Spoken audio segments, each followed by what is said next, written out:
നമസ്കാരം, ഭവാനി കിച്ചണിലേക്ക് എല്ലാവർക്കും സ്വാഗതം. ഇന്നത്തെ എൻ്റെ റെസിപ്പി ഒരു വടയാണ്.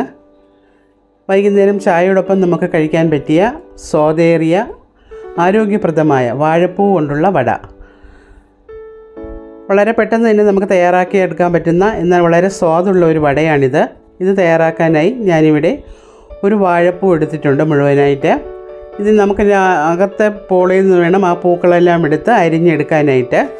അതിനു മുമ്പ് നമുക്കിതിലേക്ക് ചേർക്കാനുള്ള പരിപ്പ് ഒന്ന് കുതിർത്ത് വയ്ക്കാം. ഞാൻ കടലപ്പരിപ്പ്, ഒരു കപ്പ് കടലപ്പരിപ്പ് ഒരു 3 മണിക്കൂറോളം ഒന്ന് കുതിർത്ത് വയ്ക്കുന്നുണ്ട്. കൂട്ടത്തിൽ 1 ടീസ്പൂൺ പെരിഞ്ജീരകം, ഒരു 4 വെളുത്തുള്ളി, 4 വറ്റൽമുളക്, ഇത്രയും കൂടെ ഞാൻ ചേർക്കുന്നുണ്ട്. ഇതിൻ്റെ കൂടെ 3 മണിക്കൂറോളം നമുക്കൊന്ന് കുതിർത്തെടുത്തതിന് ശേഷം വേണം നമുക്കിത് അരച്ചെടുക്കാനായി. അപ്പോൾ വാഴപ്പൂ എങ്ങനെയാണ് തയ്യാറാക്കിയെടുക്കുന്നതെന്ന് നോക്കാം. ഞാനിൻ്റെ പുറത്തുള്ള പൂക്കൾ കുറേ അങ്ങ് മാറ്റിയ ശേഷം അകത്തുള്ള പൂക്കളാണ് എടുത്തിട്ടുള്ളത്. അകത്തുള്ള പൂക്കൾ തന്നെ നമുക്ക് മുഴുവനും എടുക്കാൻ പറ്റില്ല. ഇതിൽ 1-2 ഭാഗം മാറ്റേണ്ടതുണ്ട്. ഇതുപോലെ ഒരു വെളുത്ത ഭാഗം കാണും ഓരോ പൂവിനും, അത് നമുക്ക് മാറ്റണം. അത് അരിഞ്ഞാലത് അരിഞ്ഞ് വെന്ത് കിട്ടത്തില്ല, അതുകൊണ്ട് അത് മാറ്റേണ്ടതാണ്. പിന്നെ ഇതിനുള്ളിലും ഒരു കട്ടിയായുള്ള ഒരു ഭാഗമുണ്ട്, അതും നമുക്ക് എടുത്ത് കളയേണ്ടതാണ്. ഇത് രണ്ടും നമുക്ക് അരിഞ്ഞെടുക്കാനും ബുദ്ധിമുട്ടാണ്, അത് വെന്ത് കിട്ടാനും ബുദ്ധിമുട്ടാണ്. അതുകൊണ്ട് ഇത് രണ്ടും മാറ്റിയെടുക്കുക. ഞാൻ ഇത് കാണിച്ചു തരാം. ഇതുപോലുള്ളൊരു ഭാഗം ഇതിനുള്ളിലുണ്ട്, അത് മാറ്റിയെടുക്കുക. അതെല്ലാ പൂവിൽ നിന്നും നമുക്ക് മാറ്റിയെടുക്കണം. എന്നിട്ട് വേണം നമുക്കിത് ചെറുതായി അരിഞ്ഞെടുക്കാനായിട്ട്. ഏറ്റവും അടിയിലുള്ള പൂവിൽ വരുമ്പോഴത്തേക്കും ഇത് കാണത്തില്ല, മുകൾ ഭാഗത്തുള്ള പൂക്കളിലായിരിക്കും ഇതുണ്ടാവുക. ഇതുപോലെ ഞാനിത് എടുത്തിട്ടുണ്ട്.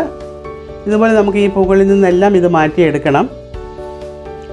എന്നിട്ട് വേണം നമുക്കിത് അരിഞ്ഞ് കഴുകി വൃത്തിയാക്കി എടുക്കാനായിട്ട്. പിന്നെ നമ്മൾ ഈ വാഴപ്പൂവിൻ്റെ മുകൾ ഭാഗമൊക്കെ കുറേ മാറ്റിയതുപോലെ ഏറ്റവും അടിഭാഗത്തുള്ളതും നമുക്ക് മുഴുവനും അങ്ങ് ഇളക്കിയെടുക്കേണ്ട ആവശ്യമില്ല. ഇതുപോലെ തന്നെ നമുക്ക് വെച്ച് ഒന്ന് കൊത്തി അരിഞ്ഞെടുക്കാൻ പറ്റും. ഇതിനുള്ളിലുള്ള പൂക്കളിൽ ആ ഒരു കട്ടിയുള്ള ഭാഗമൊന്നും കാണത്തില്ല. അതുകൊണ്ട് നമുക്ക് ഈ ഒരു ഭാഗത്ത് എത്തുന്നവരെ നമുക്ക് ഇളക്കിയെടുത്താൽ മതിയാവും. ബാക്കി നമുക്ക് കൊത്തി അരിഞ്ഞെടുക്കാം. ഞാൻ കണ്ടു ആ പൂക്കളിൽ നിന്നുള്ള വെളുത്ത ഭാഗവും നല്ല കട്ടിയുള്ള കാമ്പും ഞാൻ മാറ്റിയിട്ടുണ്ട്. ഇനി ഞാൻ കഴുകി വൃത്തിയാക്കി എടുത്തിട്ടുണ്ട്. ഞാൻ അത് കൊത്തി അരിഞ്ഞെടുക്കുകയാണ്. അത് അരിഞ്ഞെടുത്തതിന് ശേഷം നമുക്കിത് മോര് വെള്ളത്തിലൊന്ന് ഇട്ട് വയ്ക്കാം. അപ്പോൾ അത് കറുത്തു പോകാതെ ഇരിക്കും, കയ്പ് ഒന്ന് മാറിക്കിട്ടും വാഴപ്പൂവിൻ്റെ. ഇനി നമുക്ക് ആ കുതിർത്ത കടലപ്പരിപ്പ് ഒന്ന് അരച്ചെടുക്കാം. ഞാൻ വെള്ളമെല്ലാം മാറ്റി കഴിഞ്ഞ ശേഷം ഒരു മിക്സിയിലേക്ക് ഇട്ട് കൊടുക്കുകയാണ്. ഇതിൻ്റെ കൂടെ നമ്മൾ പെരിഞ്ജീരകവും ചേർത്തിട്ടുണ്ട്. ഇതിലേക്ക് ആവശ്യമായ ഉപ്പും കൂടെ ഞാനിപ്പോൾ ചേർത്ത് കൊടുക്കുകയാണ്. എന്നിട്ട് നമുക്ക് ആ വറ്റൽമുളകും വെളുത്തുള്ളിയും കൂടെ ചേർത്ത് അരച്ചെടുക്കാം. ഒത്തിരി അങ്ങ് മഷി പോലെ അരയണ്ട, തരിതരിപ്പായിട്ട് അരച്ചെടുത്താൽ മതിയാകും. എന്നാൽ നമുക്ക് ഉരുട്ടാനും പറ്റണം. ആ രീതിയിലാണ് അവിടെ എവിടെയായിട്ട് കടലപ്പരിപ്പ് മുഴുവനായിട്ട് കിടക്കുന്ന രീതിയിൽ നല്ലവണ്ണം ഒന്ന് അരച്ചെടുത്ത് ഞാൻ മാറ്റിയിട്ടുണ്ട്. പിന്നെ ഇതിലേക്ക് സവാള ചെറുതായി അരിഞ്ഞത്, ഇഞ്ചി ചെറുതായി അരിഞ്ഞത്, ഒരു പച്ചമുളക് ചെറുതായി അരിഞ്ഞത്, അല്പം കറിവേപ്പില അരിഞ്ഞത്, ഇത്ര എടുത്തിട്ടുണ്ട്. വാഴപ്പൂ ഞാൻ ആ മോരിൽ കഴുകിയെടുത്തതിന് ശേഷം വെള്ളത്തിൽ ഒന്നുകൂടെ കഴുകിയെടുത്ത് മാറ്റിയിട്ടുണ്ട്. അപ്പോൾ നമുക്കിത് അരച്ച് വെച്ചിരുന്ന പരിപ്പിലേക്ക് ഇട്ട് കൊടുക്കാം. നല്ല വാഴപ്പൂ കണ്ടോ, കറുപ്പൊന്നും ആകാതെ നല്ല ഭംഗിയായിട്ട് കിട്ടിയിട്ടുണ്ട്. ആ മോരിലൊന്ന് കഴുകിയെടുത്തതിൻ്റെയാണ് കറുത്ത് പോകാതെ ആ കയ്പൊക്കെ മാറി കിട്ടിയിട്ടുണ്ട്. ഇത് നമുക്ക് സവാള അരിഞ്ഞ് ഒത്തിരി സവാള ചേർക്കണ്ട, സവാള അല്പം കുറച്ച് തന്നെ ചേർത്താൽ മതിയാവും, ഇല്ലെങ്കിൽ വെള്ളം പോലെ ആയിപ്പോവും ആ കൂട്ട്. പിന്നെ പച്ചമുളക് അരിഞ്ഞത്, കറിവേപ്പില അരിഞ്ഞത്, ഇത്രയും കൂടെ ചേർത്ത് അവസാനമായിട്ട് ഞാനിതിലേക്ക് ഒരല്പം കായപ്പൊടി കൂടെ ചേർക്കുന്നുണ്ട്. ഇഞ്ചി അരിഞ്ഞത് ഞാൻ ചേർത്ത് കൊടുത്തു, കായപ്പൊടിയും കൂടെ ചേർത്ത് കൊടുക്കാം. ചേർത്ത് കൊടുത്തിട്ട് നമുക്കിത് നല്ലവണ്ണം ഒന്ന് മിക്സ് ചെയ്യണം. ഒരു 1/2 ടീസ്പൂൺ കായപ്പൊടിയാണ് ഞാൻ ചേർത്ത് കൊടുക്കുന്നത്. കായപ്പൊടിയും കൂടെ ചേർത്ത് നല്ലവണ്ണം ഒന്ന് മിക്സ് ചെയ്യുക. കൈ കൊണ്ട് തന്നെ നല്ലവണ്ണം ഒന്ന് കുഴച്ചെടുക്കുക. എങ്കിൽ മാത്രമേ നമുക്ക് ആ വാഴപ്പൂവും പരിപ്പും എല്ലാം ഒന്നിച്ചൊന്ന് നല്ലതായിട്ട് മിക്സായി കിട്ടത്തുള്ളൂ. ഇതുപോലെ ഒന്ന് കുഴച്ചെടുത്ത് ഞാൻ എടുത്തിട്ടുണ്ട്. നമുക്കിപ്പോൾ നമുക്ക് നല്ലവണ്ണം ഉരുട്ടിയെടുക്കാൻ പറ്റും. ആ പാകത്തിനത് അരഞ്ഞിട്ടുണ്ട്. ഞാനിത് മുഴുവനും ഉരുളകളാക്കി മാറ്റുകയാണ്. അപ്പോഴായിരിക്കും നമുക്ക് വട ചുടാനായിട്ട് എളുപ്പമായിരിക്കും. നമുക്ക് പെട്ടെന്ന് തന്നെ എണ്ണയിലേക്ക് ഒന്ന് പരത്തി ഇട്ട് കൊടുക്കാൻ പറ്റും. അതുകൊണ്ട് ഞാൻ ഇത് മുഴുവനും ഞാനിത് ഉരുളകളാക്കി മാറ്റിയിട്ടുണ്ട്.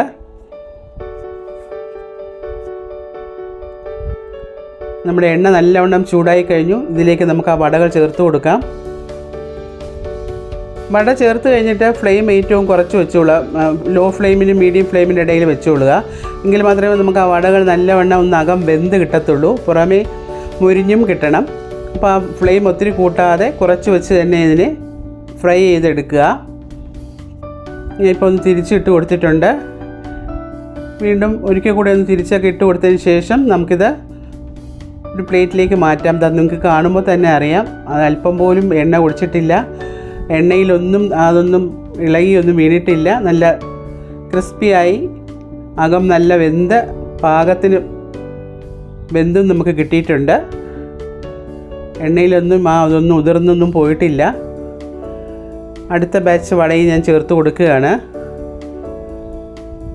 ഇതും ഞാൻ നേരത്തെ പറഞ്ഞ പോലെ നിങ്ങൾ ഇടുന്ന സമയത്ത് നല്ല ചൂടോടുകൂടി തന്നെ ഇടുക. എണ്ണ നല്ല ചൂടാക്കി ഇട്ടിട്ടിടുക. അതിന് ശേഷം തീ കുറച്ച് വയ്ക്കുക. എങ്കിൽ മാത്രമേ നമുക്ക് നല്ല പാകത്തിനകത്ത് അകത്ത് വെന്തും പുറത്ത് നല്ല മുരുമുരാന്നും കിട്ടത്തുള്ളൂ. അപ്പോൾ ഞാൻ അടുത്ത ബാച്ച് വടയും എടുത്തു കഴിഞ്ഞു. ഇപ്പോഴും നമ്മുടെ എണ്ണ നല്ല ക്ലീനായിട്ട് ഇരിക്കുകയാണ്, ഒന്നും ഉതിർത്തൊന്നും പോയിട്ടില്ല. അത് അരച്ചെടുക്കുന്നതിൻ്റെ ആ ഒരു ഇതാണ്. ഒത്തിരി അങ്ങ് അരഞ്ഞും പോകരുത്, എന്നാൽ അരയാതിരിക്കാനും പാടില്ല. അരയാതിരുന്നു കഴിഞ്ഞാൽ ഇങ്ങനെ ഉതിർന്നു പോകും നമ്മൾ വട പരത്തിയിടുമ്പോഴത്തേക്ക്. അതുകൊണ്ട് പാകത്തിന് അരച്ചെടുക്കുക.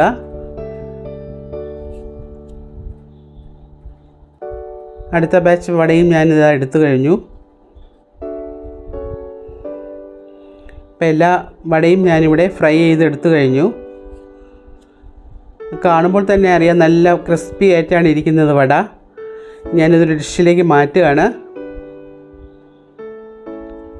വളരെ വളരെ രുചികരമായ ആരോഗ്യപ്രദമായ വാഴപ്പൂ കൊണ്ടുള്ള നമ്മുടെ വട ഇവിടെ റെഡിയായിട്ടുണ്ട്. കുട്ടികൾക്ക് നമ്മൾ വാഴപ്പൂ തോരൻ വെച്ച് കൊടുത്താലൊന്നും കുട്ടികൾ കഴിക്കത്തില്ല. ഈ രീതിയിലൊന്ന് തയ്യാറാക്കി കൊടുത്തു നോക്കൂ, തീർച്ചയായിട്ടും അവരത് കഴിക്കും, സ്വാദോടുകൂടി തന്നെ കഴിക്കും. അപ്പോൾ നിങ്ങളും ഇതേ രീതിയിലൊന്ന് തയ്യാറാക്കി നോക്കി ഇഷ്ടപ്പെടുകയാണെങ്കിൽ ലൈക്ക് ചെയ്യുക, ഷെയർ ചെയ്യുക, നിങ്ങളുടെ വിലയേറിയ കമൻസും എന്നെ ഒന്ന് അറിയിക്കുക. എൻ്റെ വീഡിയോസ് ആദ്യമായിട്ട് കാണുന്നവരുണ്ടെങ്കിൽ ഒന്ന് സബ്സ്ക്രൈബ് ചെയ്യാനും മറക്കാതിരിക്കുക. വീണ്ടും നമുക്ക് ഇതുപോലുള്ള ഈസി ആൻഡ് ടേസ്റ്റിയായ റെസിപ്പികളുമായി വീണ്ടും കാണാം.